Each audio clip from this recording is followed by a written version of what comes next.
Now we're going to move in and talk about motor skills. There are two types of motor development that occur during infancy: gross motor development and fine motor development. So gross motor development refers to control over actions that help an individual get around his or her environment. So this is going to be more like locomotion, so crawling, standing, walking. Fine motor development refers to gaining control over smaller movements like reaching and grasping. We'll talk more about these in just a second. But one way that we have to approach the study of motor skills is by thinking through this lens of dynamic systems theory.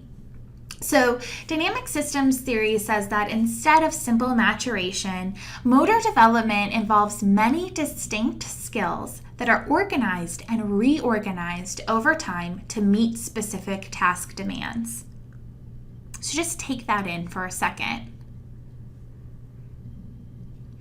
The idea here is that gross and fine motor skills develop in relation to one another, at least according to dynamic systems theory. Here's a quote to help you understand.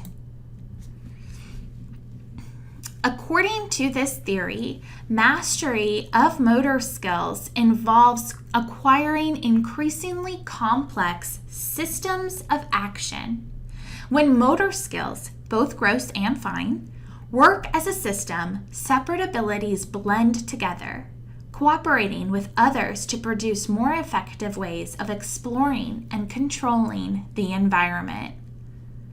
So, according to this theory, infants assemble motor skills for perceiving and acting. Perception and action are really coupled together. It's important that you guys read about the Sticky Mittens study because that study really illustrates this idea of dynamic systems theory really, really well. So let's walk through some examples here. There are certain skills that a baby learns. For example, they do eventually learn to control their head. They have also eventually learn to control their upper chest.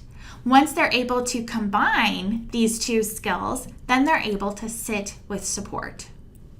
Another example would be crawling. In order to crawl, you need to be able to kick. You need to be able to rock on all fours. You need to be able to hold your body up on all fours. You need to be able to reach. And so essentially what happens is that eventually all of those skills come together. They cooperate with each other to allow that baby to crawl.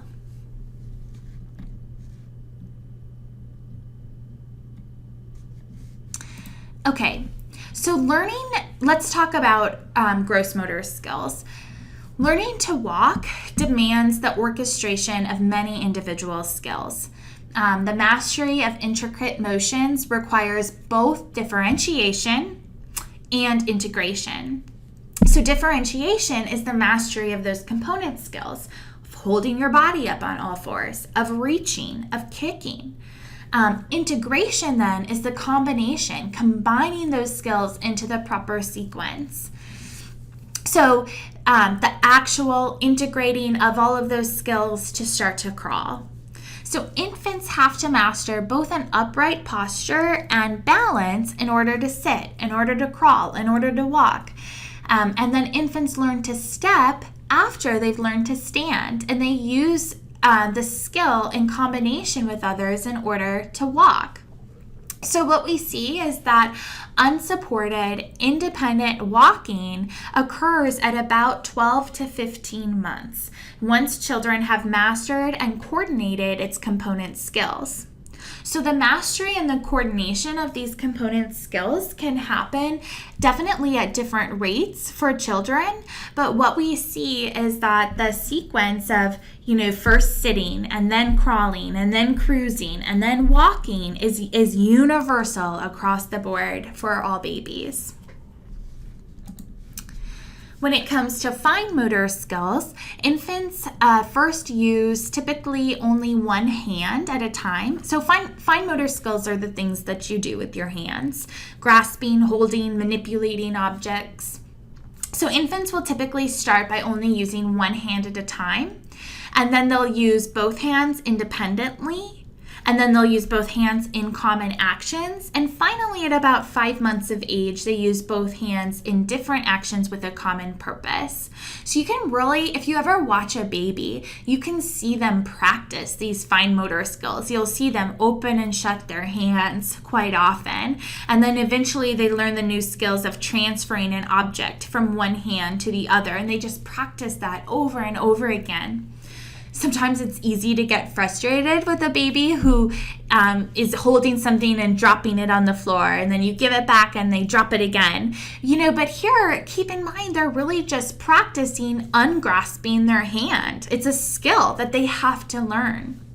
So complex acts involve many simple movements, each of which must be performed correctly and in its proper sequence, and then assembled together into a smoothly complete function.